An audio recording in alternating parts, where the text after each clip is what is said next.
السلام علیکم ورحمۃ اللہ وبرکاتہ۔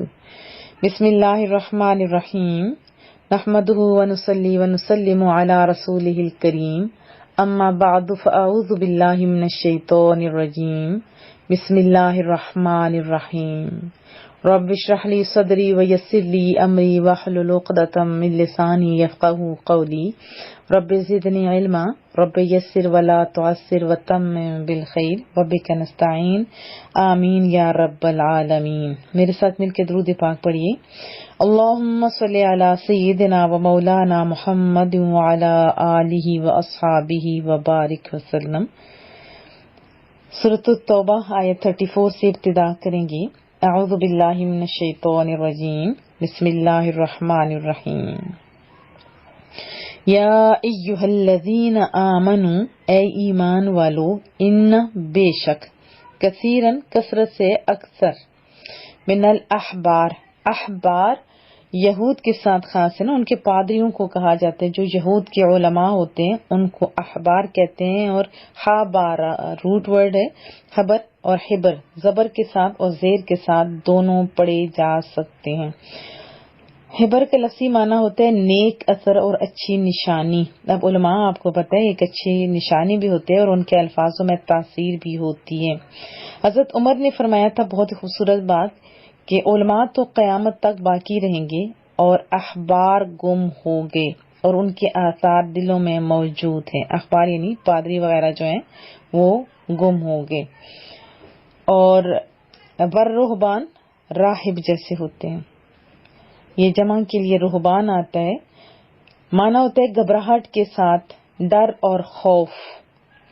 اور راہب کا معنی ہوتا ہے اللہ سے ڈرنے والا، اور رہبان راہب کی جمع ہے۔ اور یہ بھی یاد رکھیے، امام فخر الدین رازی نے لکھا ہے کہ حبر یا خبر اس عالم کو کہتے ہیں جو عمدہ بیان کرتا ہو، اور راہب اس کو کہتے ہیں جس کے دل میں خوف خدا بہت زیادہ ہو، اس کے چہرے اور لباس سے بھی خوف خدا ظاہر ہو رہا ہو۔ بہرحال عرف میں اخبار کا لفظ علماء یہود کے ساتھ خاص ہے اور رہبان کا لفظ علماء نصارہ کے ساتھ خاص ہے۔ یقیناً آپ کو سمجھ آ گئی ہوگی۔ اور یہ بھی یاد رکھیے جو احبار ہے نا، وہ جید عالم جو ہوتے ہیں، جو بڑی عمدگی اور سلیقے سے بات کر سکیں، ان کو کہا جاتا ہے احبار۔ اور راہب کا میں نے بتایا وہ لوگ جو اللہ کے خوف سے اپنی ساری زندگی اللہ کی عبادت کے لیے وقف کر دیتے ہیں۔ یا ایھا الذین آمنوا، اے ایمان والو، ان کثیرا من الاحبار والرہبان، اکثر پادری اور راہب، لیأکلون کھاتے ہیں، کیا، اموال مال کی جمع، ناس لوگوں کے مال، کیسے کھاتے ہیں، بھی ہوتا ہے ساتھ، بالباطل ناجائز طریقے سے، باطل طریقے سے، ویصدون اور روکتے ہیں، عن سے سبیل اللہ اللہ کے راستے سے۔ اے ایمان والو، بے شک اکثر پادری اور راہب کھاتے ہیں لوگوں کے مال ناجائز طریقے سے، اور کیا کرتے ہیں، اور اللہ کی راہ سے روکتے ہیں۔ والذین، اور وہ لوگ جو یکنزون، کاف نون زا روٹ ورڈ ہے، کنز اس مال کو کہتے ہیں جسے اکٹھا کر کے جمع کر دیا جائے۔ اور صحابہ کرام کے اس معاملے میں تھوڑا سا اختلاف ہے، یعنی رائے مختلف ہے۔ مراد یہ ہے، حضرت ابو ذر فرماتے ہیں کہ وہ مال جو ضرورت سے زائد ہو اس کو جمع کر کے رکھنے کی یہی سزا ہے جو اس آیت میں بیان ہوئی ہے، جبکہ خلفائے راشدین اور جمہور صحابہ کرام وہ کہتے ہیں کہ ہر وہ مال جس کی زکوٰۃ ادا کر دی جائے وہ اس وعید میں داخل نہیں۔ بہرحال حضرت ابن عمر سے روایت ہے کہ جس مال کی زکوٰۃ ادا کر دی گئی ہو وہ کنز نہیں، اگرچہ وہ 7 زمینوں کے نیچے مدفون ہو۔ پہلے دفن کر کے لوگ اوپر حفاظت کرتے تھے نا، دفنا دیتے تھے زمین کھود کے اس کے نیچے، پھر حفاظت کرتے رہتے تھے، بینک وغیرہ تو نہیں ہوتے تھے نا۔ پھر فرماتے ہیں کہ جس کی زکوٰۃ ادا نہ کی جائے وہ کنز ہے، وہ خواہ ظاہر ہی کیوں نہ ہو۔ اور رسول اللہ صلی اللہ علیہ وسلم کے دور اقدس میں جیسے بہت سارے صحابہ کرام بڑے امیر تھے، حضرت عثمان غنی آپ جانتے ہیں، حضرت عبد الرحمن وہ موجود تھے. محبوب نے کبھی یہ نہیں حکم دیا کہ تم سارا مال صدقہ کر دو، بلکہ حضرت سعد بن ابی وقاص نے جب اپنا سارا مال دینا چاہا تھا نا، ارادہ کیا تھا، ظاہر کیا تھا اپنا ارادہ، تو محبوب نے منع فرما دیا. ہاں جب نازک حالات ہوئیں، قحط سالی کا دورہ ہو، بیت المال خالی ہو، تو اس وقت زکوٰۃ کی ادائیگی پر صرف اکتفا نہیں ہوگا، بلکہ جو حاکم ہے وہ وصول کر سکتا ہے، کیونکہ اس صورت میں مال جمع کرنا پھر درست نہیں ہوتا. بہرحال یکنیزونا وہ جوڑ کر رکھتے ہیں، وہ جمع کرتے ہیں، اکٹھا کرتے ہیں، ذہبا سونے کو، والفضہ اور چاندی کو، ولا ينفقونها، ہا کی ضمیر راجع ہو رہی ہے یہ جو سونے اور چاندی ہے اس مال کی طرف، اور وہ خرچ نہیں کرتے اس سے فی سبیل اللہ، اللہ کی راہ میں. ایک وہ یہ جرم کرتے ہیں کہ ناحق طریقے سے مال کھاتے ہیں، دوسرا راہ خدا سے روکتے ہیں، اور تیسرا فرمایا والذین یکنزون الذھب والفضة ولا ينفقونها فی سبیل اللہ، اور جو لوگ جوڑ کر رکھتے ہیں سونا اور چاندی اور اسے اللہ کی راہ میں خرچ نہیں کرتے، فبشرہم، تو ان سب کو کیا کر دو، خوشخبری سنا دیجئے، کس کی، بعذاب علیم، دردناک عذاب کی، جہنم کی خوشخبری سنا دیجئے. یوم یحما علیہا، یحما کہتے ہیں تپانے کو، جیسے ہوتا ہے نا داغا جاتے ہیں، یہ لوہا گرم کر کے سزا کے طور پر. پہلے لوگ تو اپنے زخموں کو ٹھیک کرنے کے لیے یہ جیسے چھریاں وغیرہ ہوتے ہیں وہ اسے داغا کرتے تھے، لیکن وہ داغنا اور تھا، یہ ہے تپانا کہ زخم کرنا مراد ہے. یوم یحما علیہا، جس دن تپایا جائے گا، فی میں ناری جہنم، جہنم کی آگ میں. وہ جو زخموں کو ٹھیک کرنے والا تھا وہ دنیا کی آگ تھی، اور دنیا میں ہاتھ جل جائے تو کتنا مشکل ہوتا ہے دنیاوی آگ سے، تو یہ تو جہنم کی آگ جو دنیا کی آگ کی نسبت 70 گنا زیادہ ہے، اس میں یہ سونا یہ چاندی تپایا جائے گا. فتکوا بہا، تکوا یعنی داغی جائیں گی، تکوا داغی جائیں گی یعنی داغ دیا جائے گا. نشان جیسے ہوتے ہیں داغا ہوا، جس پہ داغ لگتا ہے، جس پہ جل جاتا ہے ہاتھ، وہ تو اس کے نشان بھی نہیں جاتے. پھر داغی جائیں گے، اس سے کیا، جباہہم، جبینے، پیشانیاں، اور ان کی پیشانیاں داغی جائیں گی. جب ہاتھوں کی جمع ہے پیشانی، ان کی پیشانیاں اس سونے اس چاندی سے داغی جائیں گی. وجنوبہم، اور ان کے پہلو بھی، اور ان کے پہلو بھی داغی جائیں گی. وظہورہم، اور ان کی ظہر، پیچھے آپ جانتے ہیں نا پشت کو کہتے ہیں، اور ان کی پشتیں بھی، پیٹھیں بھی داغی جائیں گی. فرمایا جا رہا ہے کہ جس دن یہ سونا چاندی جہنم کی آگ میں تپایا جائے گا، پھر اس سونا اور چاندی جو تپا ہوا ہوگا اس سے ان کی پیشانیاں، ان کے پہلوؤں اور ان کی پشتیں داغی جائیں گی، اور انہیں بتایا جائے گا ہذا، یہ ما کنزتم، یہ وہ مال ہے جو تم نے جمع کر رکھا تھا، لانفسکم، اپنے لیے، فذوقوا، تو چکھو اب، ما کنتم تکنزون، جو تم جمع کیا کرتے تھے. کتنی سخت سزا ہے. فرمایا یا بتایا جائے گا انہیں کہ یہ ہے جو تم نے اپنے لیے جمع کر رکھا تھا، تو اب اس کی سزا جو تم نے جمع کیا تھا، جمع کیا کرتے تھے، اس کی سزا چکھو. ان عدت، بے شک تعداد، شہور، شہر ان کی جمع شہور، مہینے، عند اللہ، اللہ تعالی کی نزدیک، 12 12 ہیں. کتنے ہیں؟ 12 12 ہیں. شہرن، ماہ، یعنی بے شک مہینوں کی تعداد ازل سے اللہ تعالیٰ کے نزدیک 12 ہیں. فی کتاب اللہ، اللہ کی کتاب میں. یوما، جس روز، خلق السماوات، اس نے آسمانوں کو پیدا فرمایا، والارض، اور زمین کو، منہا، ان میں سے، 4 4 حرم، حرمت والے، یعنی 4 مہینے حرمت والے ہیں. رجب، ذیقعد، ذی الحجہ اور محرم. پھر یاد کر لیتے ہیں کیا، رجب، ذیقعد، ذی الحجہ اور محرم، 4 مہینے شروع سے ہی حرمت والے ہیں، عزت والے مہینے، اس میں جنگ نہیں کرتے تھے کفار اور مشرکین بھی۔ وضاحت میں انشاءاللہ مزید پڑھیں گے۔ فرمایا کہ اللہ کے نزدیک کتنے ہیں مہینوں کی تعداد؟ 12 جو ابھی بھی ہیں کتاب الہی میں۔ جس روز سے یعنی جس دن سے اللہ نے آسمان و زمینوں کو پیدا کیا، ان میں سے 4 مہینے حرمت والے عزت والے ہیں۔ ذالک یہ دین القیم، یہی سچا دین ہے۔ قیم سیدھا دین، درست دین، سچا دین، میٹھا دین۔ ذالک الدین القیم، یہی دین قیم ہے۔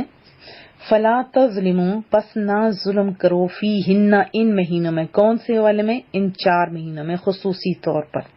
ویسے تو کسی ٹائم بھی کسی لمحے بھی ظلم کی اجازت نہیں ہے، لیکن ان خصوصی مہینوں میں 4 حرمت والے مہینوں میں ظلم نہ کرو، انفسکم اپنے آپ پر۔ اس سے کیا مراد ہے؟ اپنی ذات پہ بھی اور دوسروں پہ بھی۔ وقاتلوا، اور جنگ کرو، مشرکین مشرکوں سے، کافہ تمام، کما جس طرح کے، یقاتلونکم وہ تم سے جنگ کرتے ہیں، جیسے کہ وہ تم سے لڑائی کرتے ہیں۔ یہ اللہ حکم دے رہے۔ کافہ سب کے سب، تمام سارے کیا کریں؟ جس طرح وہ تم سے جنگ کرتے ہیں تم بھی جنگ کرو۔ فرمایا جنگ کرو تمام مشرکوں سے جس طرح وہ سب تم سے جنگ کرتے ہیں۔ وَاعْلَمُوا، اور جان لو، ان اللہ کہ بے شک اللہ تعالی مع المتقین پرہیزگاروں کے ساتھ ہے۔ رب کریم کن کے ساتھ ہے؟ جو رب سے ڈرتے ہیں۔ انما النسیء، بے شک ہٹا دینا، نسیء مہینے کا ہٹا دینا۔ ان کا ایک روٹین تھی نا کہ اپنی مرضی کے مہینے آگے پیچھے کر لیتے تھے، مہینہ ادھر کا ادھر، ادھر کا ادھر لگا دیا۔ وہ ہم وضاحت میں انشاءاللہ پڑھ دیں گے، سمجھانے کی کوشش کریں گے، بلکہ سمجھنے کی کوشش کریں گے، ٹھیک ہے۔ نسیو ہٹا دیا یا ہٹا دینا، زیادتن اور اضافہ کرنا، زیادہ اردو کا لفظ ہے، فی الکفر کفر میں، یدلو گمراہ کیے جاتے ہیں، بھی اس سے، الذین وہ لوگ جو کفروا کافر ہیں، یحلونہ وہ حلال کر دیتے ہیں، ایک کو، عامن ایک سال، مہینوں کی جو رد و بدل کرتے ہیں اس کی بات ہو رہی ہے۔ وہ یحرمونہ اور حرام کر دیتے ہیں اسی کو، عامن دوسرے سال۔ جیسے یہ مہینے ہیں حرمت والے تو یہ بھی آگے پیچھے کر لیتے تھے۔ لیواتئوا تاکہ پورا کریں، تاکہ کیا کریں؟ پورا کر دیں۔ مہینے تو 12 کرتے تھے وہ، لیکن آگے پیچھے کر کے کہتے تھے بس یہ پورے ہو گئے۔ عدتا گنتی، ما حرم اللہ جنہیں اللہ نے حرام کیا، فیحلوا تاکہ اس حیلہ سے حلال کر لیں، ما حرم اللہ جسے رب کریم نے حرام کیا ہے۔ انما النسیء زیادۃ فی الکفر یضل بہ الذین کفروا یحلونہ عاما، حرمت والے مہینوں کو ہٹا دینا تو اور اضافہ کرنا ہے کفر میں، گمراہ کیے جاتے ہیں اس سے وہ لوگ جو کافر ہیں۔ کیا کرتے ہیں؟ ایک ماہ کو ایک سال حلال کرتے ہیں، اور وَيُحَرِّمُونَهُ عَامًا لِيُوَاطِئُوا عِدَّةَ مَا حَرَّمَ اللَّهُ، اور دوسرے سال اسی کو حرام کر دیتے ہیں تاکہ کیوں؟ پوری کریں ان مہینوں کی گنتی جنہیں ما حرم اللہ اللہ نے حرام کیا ہے، فَيُحِلُّوا مَا حَرَّمَ اللَّهُ تاکہ اس ہیلے سے حلال کر لیں جسے اللہ نے حرام کیا ہے۔ زینا آراستہ کر دیے گئے ہیں، لہم ان کے لیے، سوء برے، اعمالہم ان کے اعمال، یہ جو ہیلے بازی وہ کرتے تھے نا یہ ان کو پھر ٹھیک لگنے لگ جاتے تھے، تو اسی کا تذکرہ ہے کہ ان کے لیے ان کے برے اعمال آراستہ کر دیے گئے ہیں۔ واللہ اور اللہ تعالیٰ، لا یہدی القوم الکافرین اللہ تعالیٰ اس قوم کو جو کفر اختیار کیے ہوئے ہے ہدایت نہیں دیتا۔ تو وضاحت جان لیتے ہیں۔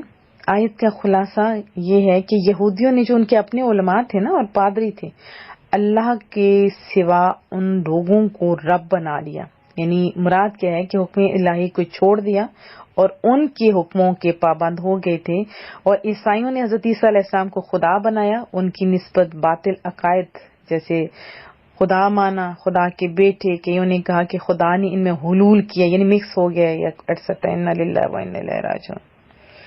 حالانکہ ان کی جو بکس تھی ان میں انبیاء کی طرف سے یہ حکم تھا کہ وہ ایک اللہ کی عبادت کریں اور اللہ کے ساتھ کسی کو شریک نہ ٹھہرائیں۔ تو یہودیوں اور عیسائیوں نے اپنے پادریوں اور علماء کو معبود بنا کر ان کی کوئی باقاعدہ عبادت یاد رکھیں ابتدا میں نہیں کی تھی، بلکہ اللہ کے حکم کو چھوڑ کر ان کے حکم کو اپنے لیے شریعت بنا لیا تھا، یہ تھی بات، اور اسی کو رب کریم نے فرمایا کہ انہوں نے خدا بنا لیے۔ پادریوں اور درویشوں سے متعلق ان کی روش کے بارے میں حضرت عدی بن حاتم ان کے ایمان لانے کا قصہ بڑا مزے کا ہے۔ حضرت عدی بن حاتم کا ایمان لانے کا قصہ بہت مزے کا ہے۔ یہ حاتم تائی جو بہت ہی مشہور، بہت ہی سخی انسان تھے، ان کے بیٹے تھے۔ وہ فرماتے ہیں کہ میں رسول اللہ کی خدمت میں حاضر ہوا، اس وقت میرے گلے میں سونے کی سلیب تھی۔ آپ نے ارشاد فرمایا عدی اس بت کو دور کر دو۔ صحابی فرماتے ہیں تو پھر میں نے سنا کہ آپ یعنی رسول اللہ صلی اللہ علیہ وسلم نے یہ آیات پڑھی، اتخذوا احبارہم و رہبانہم اربابا من دون اللہ، یعنی عیسائیوں یہودیوں نے اپنے درویشوں اور علماء کو اللہ کے سوا رب بنا لیا۔ رسول اللہ نے پھر مزید وضاحت کی کہ وہ ان کو پوچھتے نہیں تھے، بلکہ جب ان کے لیے کسی چیز کو حلال قرار دیتے تو یہ حلال سمجھتے، اور جب وہ حرام قرار دیتے تو یہ حرام سمجھتے۔ یہ ترمذی شریف کی حدیث طیبہ ہے۔ پھر سمجھا دیتی ہوں کہ حضرت عدی بن حاتم پہلے عیسائی تھے، پھر انہوں نے اسلام قبول کیا۔ جب رسول اللہ کی بارگاہ میں آئے تو عرض کرنے لگے، یہ جب آیات وغیرہ سمجھے تو عرض کرنے لگے یا رسول اللہ ہم تو انہیں رب نہیں مانتے تھے، تو قرآن کریم کی اس آیت کا مطلب کیا ہے؟ رسول اللہ نے فرمایا کہ اگر وہ حلال چیزوں کو حرام اور حرام چیزوں کو حلال کر دیتے تو کیا تم ان کی ان باتوں کو نہیں مانتے تھے؟ حضرت عدی نے عرض کی ایسا تو ہم کرتے تھے۔ تو محبوب نے فرمایا یہی ان کو رب ٹھہرانا ہے۔ تو اسے کیا پتہ چلا کہ اللہ تعالیٰ اور اس کے رسول کی حلال کی ہوئی چیزوں کو اگر کوئی حرام کر دے یا ان کی حرام کردہ چیزوں کو حلال کر دے تو گویا اس عالم مفتی ایٹسٹرا نے تشریع اور قانون سازی جو صرف اللہ تعالیٰ کا حق ہے اس کو اپنے ہاتھ میں لے لیا، اور جن لوگوں نے انہوں نے تو جرم کیا ہی کیا نا، لیکن جن لوگوں نے ایسوں کی بات مان لی، ان لوگوں کی بات کو مان لیا، گویا انہوں نے ان کی خدائی کو تسلیم کر لیا۔ یہ بڑے خوف کی بات ہے، اللہ پاک ہم لوگوں کو ہدایت دے۔ تو اس آیت سے چند باتیں اور بھی پتہ چلتی ہیں، وہ ہم پہلے سمجھ لیتے ہیں کہ اللہ اور اس کے رسول کے مقابلے میں جس کی دینی اطاعت کی جائے گی گویا اسے رب بنا لیا گیا، جیسے کہ عیسائی اور یہودی اللہ کے مقابلے میں اپنے پادریوں اور درویشوں کی بات مانتے تھے نا، اس لیے ان کے بارے میں کہا گیا کہ انہوں نے اپنے پادریوں اور درویشوں کو اللہ کے سوا رب بنا لیا، جبکہ رب کریم کے اور جو سونے سونے فرمان ہیں صحیح عقیدہ علماء کے بارے میں، صحیح عقیدہ اولیاء کرام صالحین کی اطاعت کے بارے میں، وہ ہم پہلے پڑھ لیتے ہیں۔ سورۃ النساء میں ہم پڑھ کے آ چکے ہیں کہ یا ایھا الذین آمنوا اطیعوا اللہ واطیعوا الرسول واولی الامر منکم، اے ایمان والو یہ اللہ کا حکم ہے نا، اللہ کی اطاعت کرو اور اس کے رسول کی اطاعت کرو اور ان کی جو تم میں سے حکومت والے ہیں۔ حضرت عطا رحمۃ اللہ علیہ فرماتے ہیں اس آیت میں رسول کی اطاعت سے مراد قرآن و سنت کی پیروی ہے، اور اولی الامر کی مراد کیا ہے؟ علماء اور فقہا کی اطاعت۔ یہ سنن دارمی کی میں وضاحت بتا رہی ہوں۔ پھر سورۃ النحل میں آتا ہے فَاسْأَلُوا أَهْلَ الذِّكْرِ إِن كُنتُمْ لَا تَعْلَمُونَ، اے لوگو اگر تم نہیں جانتے تو علم والوں سے پوچھو۔ اللہ شانے دے رہا ہے علم والوں کو، آپ بھی لکی سن رہے علم حاصل کر رہے ہیں۔ پھر ایک اور جگہ پہ فرمایا وَاتَّبِعْ سَبِيلَ مَنْ أَنَابَ إِلَيَّ، اور میری طرف رجوع کرنے والے آدمی کے راستے پر چل، یہ اللہ فرما رہے۔ پھر والسابقون الاولون من المہاجرین والانصار والذین اتبعوہم بإحسان رضی اللہ عنہم ورضوا عنہ، بے شک مہاجرین اور انصار میں سے سابقین اولین اور دوسرے وہ جو بھلائی کے ساتھ ان کی پیروی کرنے والے ہیں، ان سب سے اللہ راضی ہوا اور یہ اللہ سے راضی ہیں۔ کتنی شان ہے۔ پیروی کرنے والوں سے قیامت تک کہ وہ ایماندار مراد ہے، جو ایمان، طاعت اور نیکی میں انصار اور مہاجرین کے راستے پہ چلیں، ان سب سے اللہ راضی۔ بڑی بشارت ہے۔ کیا آپ تمام صحابہ کرام جو مہاجرین اور انصار سے پیار کرتے ہیں، ان کی پیروی کرتے ہیں، تو آپ بہت لکی ہیں۔ صحیح مسلم میں ہے، حضرت تمیم دارمی رضی اللہ تعالیٰ عنہ سے مروی ہے، رسول اللہ کا فرمان دین خیر خواہی کا نام ہے۔ صحابہ کرام نے عرض کیا یا رسول اللہ کس کی خیر خواہی کریں؟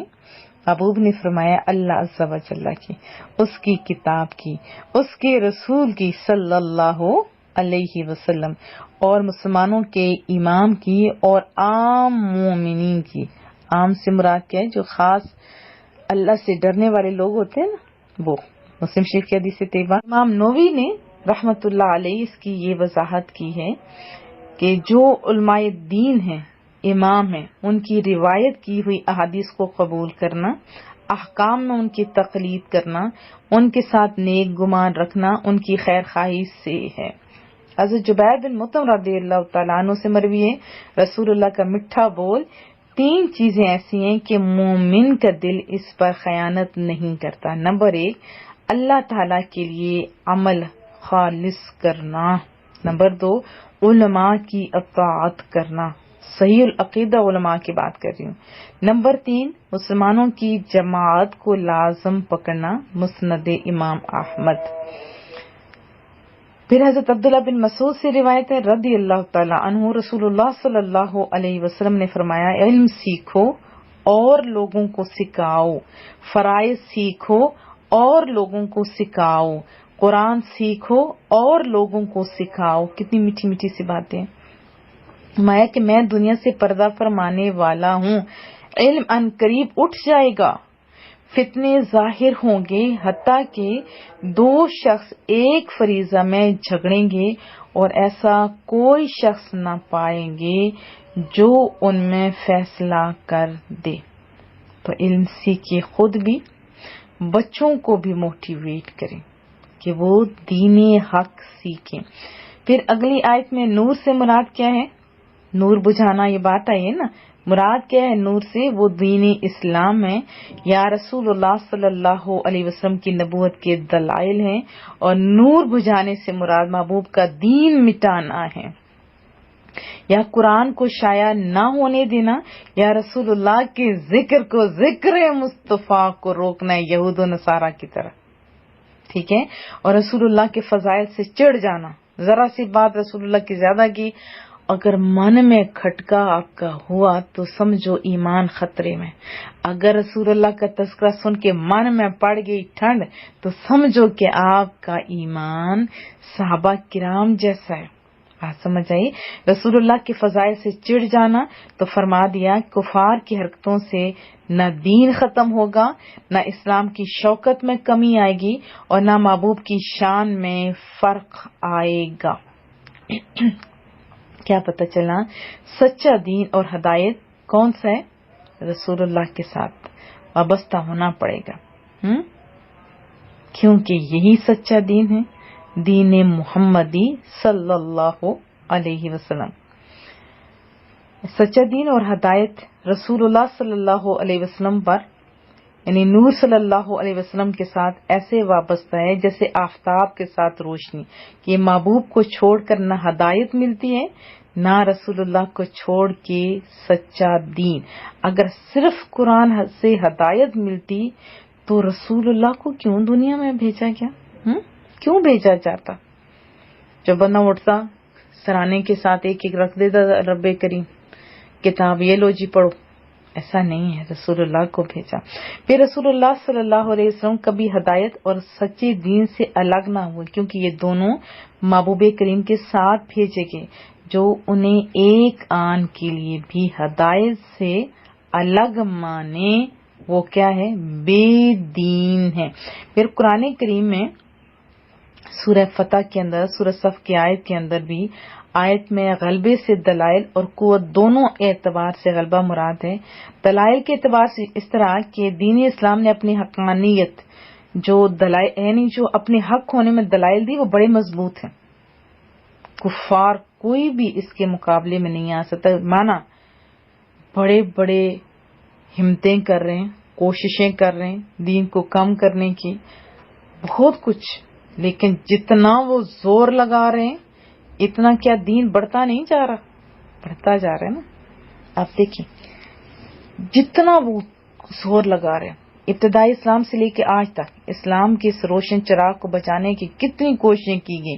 یہودیت، عیسائیت اور شرک اور کفر نے سر جوڑ کر اعلانیہ مقابلے بھی کیے، سازشوں کے خطرناک جال بھی بچھائے، لیکن اسلام کا نور، وہ روشن نور چمکتا تھا، چمکتا ہے، چمکتا رہے گا۔ اس کے ماننے والوں کی تعداد بڑھتی جا رہی ہے۔ آپ دیکھتے نہیں، یہ اللہ کا وعدہ ہے کہ دنیا کی کوئی طاقت نبوت مصطفی صلی اللہ علیہ وسلم کے آفتاب جہاں تاب کو گرن نہیں لگا سکتی۔ ٹھوس دلائل ہیں۔ آیت 34 کے اندر جو پادری اور روحانی پیشوا بنے ہوئے تھے، وہ جو ناحق طریقے سے مال کھاتے تھے، ان کا تذکرہ ہو رہا ہے۔ کیسے وہ دین کے احکام بدل کر لوگوں سے رشتے لیتے تھے، جیسے کوئی پیسے دیتا تھا اسی کے حق میں فتویٰ دے دیتے تھے۔ پھر اپنی کتاب میں مال و دولت کے لالچ میں تعریف کرتے تھے، چینجنگز کرتے تھے۔ سابقہ کتابوں کی جن آیات میں اسپیشلی رسول اللہ صلی اللہ علیہ وسلم کا تذکرہ ہوتا اس کو ہٹا دیتے تھے، یا تعویل ایسے کرتے تھے کہ نہ بندہ سمجھ سکتا، نہ آگے کا نہ پیچھے کا۔ بات سمجھ آ رہی ہے؟ تو ان آیات سے ہمیں کیا پتہ چلا کہ دین کا علم اس لیے حاصل کرنا تاکہ اس کے ذریعے دنیا کا مال، دولت، عزت، منصب یا وجاہت حاصل ہو، تو یہ طریقہ غیر مناسب ہے اور آخرت کو تباہ کرنے والا ہے۔ حضرت ابو ہریرہ سے مروی ہے، رسول اللہ کا فرمان، جس نے وہ علم حاصل کیا جسے اللہ تعالیٰ کی رضامندی حاصل کی جاتی ہے، لیکن اس نے وہ علم اللہ تعالیٰ کی رضا حاصل کرنے کی بجائے دنیا حاصل کرنے کے لیے سیکھا، تو وہ قیامت کے دن جنت کی خوشبو نہیں پائے گا۔ بحوالہ ابو داود۔ حضرت کعب بن مالک سے روایت ہے رضی اللہ تعالی عنہ، رسول اللہ کا فرمان صلی اللہ علیہ وسلم، جو اس لیے علم طلب کرے، حاصل کرے تاکہ علماء کا مقابلہ کرے یا جہلاء سے جھگڑے یا لوگوں کی توجہ اپنی طرف کرے، تو اسے اللہ تعالی آگ میں داخل کرے گا۔ ترمذی شریف کی حدیث طیبہ ہے، توجہ کی حاجت ہے۔ حضرت جابر بن عبداللہ سے روایت ہے، حضرت رسول اللہ کا فرمان، علماء کے سامنے فخر کرنے، بے وقوفوں سے جھگڑنے اور مجلس آراستہ کرنے کے لیے علم نہ سیکھو، کیونکہ جو ایسا کرے گا تو اس کے لیے آگ ہی آگ ہے۔ بحوالہ ابن ماجہ۔ حضرت ابو ہریرہ رضی اللہ تعالیٰ عنہ سے روایت ہے، رسول اللہ کا فرمان، جس نے لوگوں کے دلوں کو اپنے جال میں پھنسانے کے لیے عمدہ گفتگو سیکھی، تو اللہ تعالیٰ قیامت کے دن اس کی فرض عبادات قبول فرمائے گا، نہ نفل، یعنی اتنی اس کی جو محنت ہوگی، نہ فرائض نہ نوافل، کچھ بھی قبول نہیں ہوگا۔ حوالہ ابو داود۔ دیکھیں، اگر آپ اللہ کی رضا کے لیے علم سیکھیں گے، دنیا جو آپ کے مقدر میں ہے یعنی مال و دولت وہ مل جائے گا، اللہ آپ کو دنیا میں بھی عزت دے گا اور آخرت میں بھی، لیکن مقصد نیک نہیں تو پھر لمحہ فکریہ ہے۔ دنیا میں تو اگر واہ واہ ہو بھی جاتی ہے فار ایگزامپل، تو جہنم سے کوئی نہیں روک سکے گا۔ اب فیصلہ آپ کے ہاتھ میں ہے، اللہ کے لیے اگر سیکھو گے اللہ آپ کو کامیابیاں دے گا۔ پھر ایک اور چیز جو وہ کرتے تھے، وہ کیا کرتے تھے؟ وَلَا يُنْفِقُونَهَا فِي سَبِيلِ اللَّهِ، کہ وہ بخل کرتے تھے، مال کے حقوق ادا نہیں کرتے تھے۔ مراد کیا ہے؟ زکوٰۃ نہیں دیتے تھے۔ جب اللہ نے یہودی جو علماء تھے اور عیسائی علماء تھے، جو پادری اور یہ سارے ہیں، ان کا ذکر فرمایا، تو سوچئے مسلمانوں کو مال جمع کرنے اور اس کے حقوق ادا نہ کرنے سے خوف دلاتے ہوئے فرمایا کہ وہ لوگ جو سونا چاندی جمع کر کے رکھتے ہیں، اللہ کی راہ میں خرچ نہیں کرتے، تو سن لو کیا ہوگا، یہی سونا چاندی تپایا جائے گا اور جسم پہ لگایا جائے گا۔ اگر آپ کو اللہ نے مال دیا ہے تو خوش دلی کے ساتھ زکوٰۃ ادا کریں۔ حضرت صوبان، دیکھیں صحابہ کرام نے جب قرآن کریم پڑھا تو ان کی سوچ کیسی تھی۔ جب یہ آیت پڑھی تو رسول اللہ سے عرض کرنے لگے، کون؟ حضرت صوبان رضی اللہ تعالیٰ عنہ، اور صحابہ کرام اور بھی تھے، وہ بھی، کہ سونے چاندی کا تو ہم نے یہ حال پڑھ لیا، بتائیں کون سا مال بہتر ہے جس کو جمع کیا جائے؟ فرمایا ذکر کرنے والی زبان، شکر کرنے والا دل، نیک بیوی جو ایماندار کی اس کے ایمان پر مدد کرے، بحوالہ ترمذی شریف۔ پھر صحابہ کرام کے بہت سارے واقعات ہیں، میں آپ کو چند ایک سناتی ہوں۔ حضرت عبد الرحمن بن عوف رضی اللہ تعالی عنہ، رسول اللہ صلی اللہ علیہ وسلم کی دعا کی برکت سے اللہ نے حضرت عبد الرحمن بن عوف کو بہت سارا مال عطا کیا، اور اپنی مالداری کے باوجود وہ صدقہ خیرات بھی کرتے تھے۔ محبوب کے مقدس زمانے میں آپ نے اپنے مال میں سے 4000 درہم صدقہ کیے، 40,000 درہم اللہ کی راہ میں خرچ کیے، اور اس کے بعد 40,000 دینار صدقہ کیے، پھر 500 گھوڑے بھی دیے، اس کے علاوہ 500 اونٹ بھی رائے خدا میں دیے۔ حضرت عبد الرحمن بن عوف تجارتی قافلہ جب آیا نا، تو اس قافلے میں گندم، آٹا اور کھانے سے لدے ہوئے 700 اونٹ تھے۔ حضرت عائشہ رضی اللہ تعالی عنہما نے شور سنا تو پوچھا، بتایا کہ یہ عبد الرحمن بن عوف کا تجارتی قافلہ واپس آیا جس میں یہ ساری چیزیں، 700 اونٹ تھے اس میں، آپ خود سوچیں۔ اما عائشہ نے فرمایا، میں نے رسول اللہ کو ارشاد فرماتے ہوئے سنا ہے کہ عبد الرحمن بن عوف جنت میں گھسرتے ہوئے داخل ہوں گے۔ جب یہ آیت حضرت عبد الرحمن بن عوف کو پتہ چلی تو آپ نے کہا، اے میری ماں، میں آپ کو گواہ بناتا ہوں کہ میں نے یہ جتنے اونٹ ہیں نا، یہ 700 اونٹ ہیں، اپنے ساز و سامان کے ساتھ جو لدے ہوئے ہیں، میں یہ راہ خدا میں دیتا ہوں۔ انتقال کے ٹائم آپ کے ترکے میں، آپ کے ورثے میں سونے کو کلہاڑوں سے کاٹا گیا، یعنی اتنا زیادہ تھا، اتنا زیادہ کہ لوگوں کے ہاتھ میں آبلے پڑ گئے۔ پھر آپ کے ترکے میں 1000 اونٹ بھی تھے، 3000 بکریاں، 100 گھوڑے شامل تھے جو بقیع کی چراگاہ میں چرتے تھے۔ حضرت طلحہ بن عبید اللہ رضی اللہ تعالی عنہ اور حضرت طلحہ، ان کی عراقی زمینوں سے جو آمدنی ہوتی تھی وہ بھی کتنی تھی؟ 4 سے 5 لاکھ درہم، اور سراحت کی ایک زمین تھی، اس میں سے 10,000 دینار الگ، خود سوچیے اتنی آمدن تھی۔ اور آپ بنو تمیم کے ہر ضرورت مند کی ضرورت کو پورا کرتے تھے، بیواؤں کو جن کی شادیاں وغیرہ نہیں ہوتی تھیں یا جن کی جو ضرورت ہوتی تھی، پیداوار کی آمدنی سے ان کی مدد کرتے تھے، اور 10,000 درہم اما عائشہ کو بھجوایا کرتے تھے۔ حضرت زبیر بن العوام، حضرت ہشام بن عروہ، وہ اپنے والد سے روایت کرتے ہیں کہ حضرت زبیر کے ترکے کی قیمت 5 کروڑ 10 لاکھ 5 کروڑ 20 لاکھ درہم تھی، اتنی زیادہ۔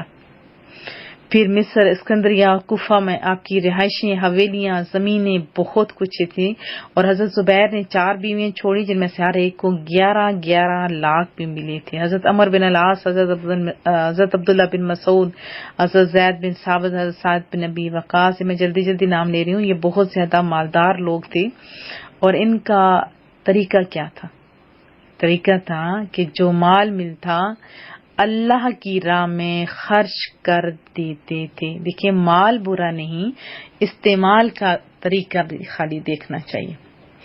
دیکھیں جیسے ہم لوگ ادارہ چلا رہے ہیں، اس میں کھانے پینے کا 3 ٹائم کھانا ہوتا ہے، ماشاءاللہ بچے کافی ہوتے ہیں، پھر بجلی، پانی، ٹیچرز، واچ مین اور کوک اور فون کا بل، ابھی تو آٹا ہی اتنا مہنگا ہو گیا، تو یہ ساری چیزیں پیسوں سے ہی چلتی ہیں۔ پیسوں سے ہم جنت بھی کما سکتے ہیں اور جہنم بھی۔